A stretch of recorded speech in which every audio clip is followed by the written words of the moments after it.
காலச்சக்கரத்தில் 8வது ராசியா இருக்கக்கூடிய செவ்வாய் ஆதிக்கம் கொண்ட விருச்சிக ராசினியர்களே, உங்களுடைய காலகட்டம் அப்படின்னா அந்த அதிசார குரு பயிற்சி 8ல இருந்து குரு பகவான் இருந்து நிறைய ஸ்ட்ரகிள கொடுத்துட்டு தான் இருந்தது. அஷ்டம குரு அப்படின்னாவே பாத்தீங்கன்னா அதிக அலைச்சல் இருந்திருக்கும். இப்போ வந்து பாகிஸ்தானத்துல கிட்டத்தட்ட பாத்தீங்கன்னா ஒரு அதிசார காலம் அப்படிங்கிறது ஒரு 50 நாள்.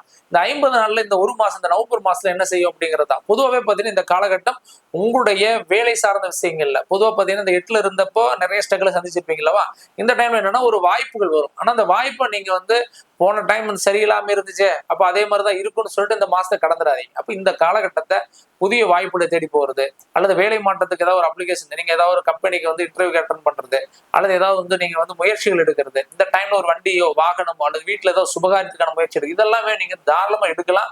அதை மட்டும் விட்டுட்டு நேரம் போயிடுச்சு காலம் போயிடுச்சு விட்டுறாதீங்க. முடிஞ்ச அளவுக்கு புதிய உத்திகளை கையாளக்கூடிய ஒரு நல்ல காலம். இந்த காலத்தை சரியான முறையில் யூஸ் பண்ணிக்கங்க.